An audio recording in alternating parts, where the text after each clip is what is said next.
Hello students, welcome to my channel Minakshi creativity. আজকে তোমাদের জন্য নিয়ে এসেছি ক্লাস 6 এক্সারসাইজ 40 রেশিও অ্যান্ড প্রপোর্শনের বি এর কোশ্চেন অ্যান্সার নিয়ে। তো আমি আগের ভিডিওতে বি এর কোশ্চেন অ্যান্সারগুলো আমি 8 এ পর্যন্ত করিয়েছিলাম। আচ্ছা, বি এরটা আমি সম্ভবত তোমাদের হোমওয়ার্ক দিয়েছিলাম, তো সেই হোমওয়ার্কটা সলভ করার চেষ্টা করছি। দেখো 8 বি। দেখো আমি কোশ্চেনটা লিখে নিয়েছি, সলভ করব। দেখো 2 1 যা 2, 3 3/2। যেহেতু এখানে ইস টু আছে তাহলে এটা লিখব 2 2 যা 4, 4 1 5, 5/2।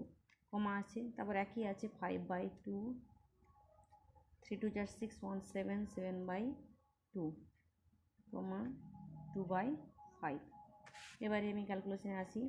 3/2 ইন্টু এটা ঠিক নিচের পোর্শনটা কী হয়ে যাবে, নিচের পোর্শনটা ঠিক উল্টে যাবে। তাহলে কী হবে, 3/2 আর 2/5, কমা 5/2 ইন্টু 2/7, কমা 2/5। এবার এটা কাটাকাটি করি, 2 এ 2 কেটে গেল, এই 2 কেটে গেল। তাহলে এখানে কি আসছে 3/5, কমা 5/7, কমা 2/5। এবারে আমি তিনটের কী করবো, তিনটের এলসিএম করবো। 5 7 5, 5 7 5-এর মধ্যে দেখতে পাচ্ছ দুটো 5 আছে, একটা 7। 5 আর 7-এর কোনো মানে ফ্যাক্টরস নেই, তাই আমরা কী করবো, 5 7 যা 35। তাহলে 3/5 ইন্টু 35, কমা 5/7 ইন্টু 35, কমা 2/5 ইন্টু 35। এবারে তো কাটছি, 5 7 যা 35, 7 5 যা 35, 5 7 যা 35। তাহলে ক্যালকুলেশনে কী আসছে, 3 7 যা 21, 5 5 যা 25, 2 7 যা 40। তাহলে আমাকে কোশ্চেন এখানে কি বলেছিল, এখানে বলেছিল অ্যাসেন্ডিং অর্ডার। তো অ্যাসেন্ডিং অর্ডার আমরা দেখতেই পাচ্ছি যে ascending means small to big. Small আমার কি, এটা হচ্ছে সব থেকে স্মল, তারপরে এইটা, তারপরে এটা। তাহলে এটা 1 নাম্বার, এটা 2 নাম্বার, এটা 3। তাহলে আমরা অ্যান্সারে কী লিখবো, অ্যান্সারে 40 মিনস কত, 40 মিনস 2:5। অ্যাসেন্ডিং অর্ডারে সাজালে 2:5 হবে। 2 এরটা 21, তাহলে 1 হোল 1/2 2 হোল 1/2, কমা তারপরে কী হবে, 2 হোল 1/2 3 হোল 1/2। তো দেখো একটু বুঝতে হয়তো অসুবিধা হচ্ছে কি না জানি না, আমি তো চেষ্টা করেছি ঠিকঠাক বোঝানোর। তো চলে যাব নেক্সট কোয়েশ্চেনে। দেখো 9-এর কোশ্চেনটা, arrange the following ratio in the descending order of magnitude. এটা 12 KG is to 18 KG, 1.53 rupees is to rupees 2.07, R 6 metre is to 10 metre. সেটাই দেখো আমি লিখে নিয়েছি। এবার দেখো আমি এটা সলভ করার চেষ্টা করছি। 12 কেজি ডিভাইডেড বাই 18 কেজি, এবারে কি 1.53 divided by 2.07, 6 metre divided by 10 metre. এবারে দেখো 12 কেজি 18 কেজি যদি কাটাকাটি করি, 3 4 যা 12, না 6 দিয়ে কাটি, 6 2 যা 12, বড় সংখ্যা দিয়ে 6 2 যা 12, 6 3 যা 18, তাহলে 2/3 কেজি। আর এখানে দেখো এটা পয়েন্টের পর দুটো নাম্বার, এটাও পয়েন্টের পর দুটো নাম্বার, তো দুটোকে আমরা উঠিয়ে দিচ্ছি। তাহলে 153 আর 207, আর এখানে 6 আছে 10। এটাকে যদি কাটাকাটি করি, 2 3 যা 6 3, আর 2 5 যা 10, তাহলে 3/5 হয়েছে। এবারে দেখো মাঝেরটাও কাটাকাটি যাবে, 3 5 যা 15, 3 1 যা 3, 3 6 যা 18, 18 19 20, 3 9 যা 27। এটাও দেখি, এটাও যাবে, 3 1 যা 3, 4 5, 3 7 যা 21, আর 3 2 যা 6, 3 3 যা 9। তাহলে আরেকবার ফ্রেশ করে লিখি, 2/3, 17/23, আর 3/5। দেখো 3, 23, 5 এই তিনটের আমি প্রথমে এলসিএম করব।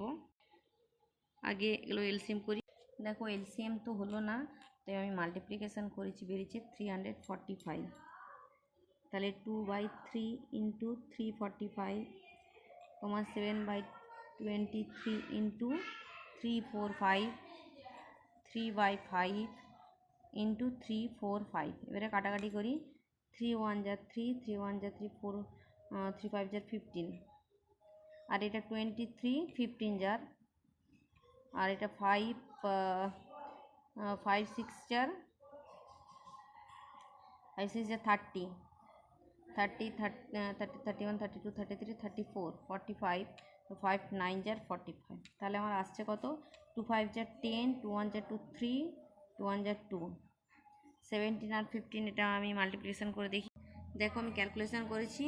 ক্যালকুলেশন করতে প্রথমেটা বেরিয়েছে 230, তারপর 245, তারপর 207। তাহলে এখানে বুঝতে পারছি ডিসেন্ডিং অর্ডারে কোনটা প্রথম হবে। 255। তো 255টা কি অ্যান্সার তোমরা লিখে নেবে, ₹1.53 ইজ টু ₹2.07। আর নাম্বার 2 কী হবে? নাম্বার 2 230, মানে এটা কোন কোশ্চেনটা? এটা 12 কেজি ইজ টু 18 কেজি, এটা নাম্বার 2 পজিশানে। আর নাম্বার 3 আছে 6 মিটার ইজ টু 10 মিটার। বোঝা গেছে? যদি তোমরা বুঝতে না পারো আমাকে কমেন্ট করে জানিও, আমি তোমাদের আরও ভালোভাবে বুঝিয়ে দেবো। চলে এসেছি 9-এর বি কোশ্চেন। 9-এর বিয়ের কোশ্চেনটা তোমরা নিজেরা চেষ্টা করবে, যদি না পারো আমি তোমাদেরকে করিয়ে দেবো, এটা তোমাদের হোমওয়ার্ক রইল। 10-এর কোশ্চেন দেখো, express 3/5 is to 6/7 as the ratio of 2 integers. চলো অ্যান্সারটা করে নিই। দেখো কোশ্চেনটা লিখে নিয়েছি। এবারে কী করো? 5 আর 7 এলসিএম করো। তো 5 আর 7 দুটোরই দেখো কিন্তু কোনো ফ্যাক্টরস নেই, তাহলে আমরা মাল্টিপ্লিকেশান করে দেবো। তাহলে 3/5 ইন্টু 5 7 35 ইস টু 6/7 ইন্টু 35। এবারে কাটাকাটি 7 5 যা 35, 5 7 যা 35। তাহলে কত? 7 3 যা 21 ইস টু 6 5 যা 30। এবার এটা যদি শর্ট ফর্মে করি, দেখো 3 দিয়ে যাবে, 3 7 যা 21, 3 10 যা 30। তো এটাই হচ্ছে আমাদের অ্যান্সার। চলে যাবো নেক্সট কোয়েশ্চেনে। চলে এসেছি 11-এর কোয়েশ্চেন নিয়ে। দেখো, if the ratio of two numbers is 3:4 and their HCF is 4, what is the LCM of the two numbers? দেখো, ratio of two numbers is 3:x। তাহলে কি লিখবো? Let the first number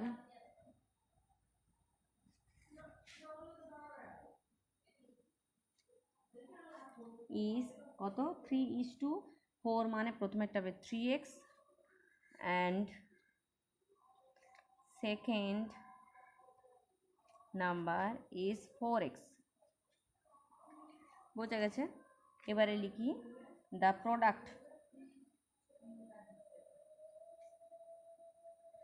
product of two numbers is 3 4 যা 12x। বোঝা গেছে? দুটো নাম্বারে গুণফল বেরিয়ে গেল। আর তোমরা যদি এক্স না ধরেও যদি করতে যাও তাহলেও করতে পারো, যে 3x না ধরে যদি করি তাহলে প্রথমটা নাম্বার 3 ধরলাম, পরেরটা 4, তাহলে এলইটিটা লিখবে না। তাহলে 12 হয়ে গেল। এবারে কি দিয়েছে? তাদের HCF হচ্ছে 4, এলসিএম। তাহলে এলসিএম কি?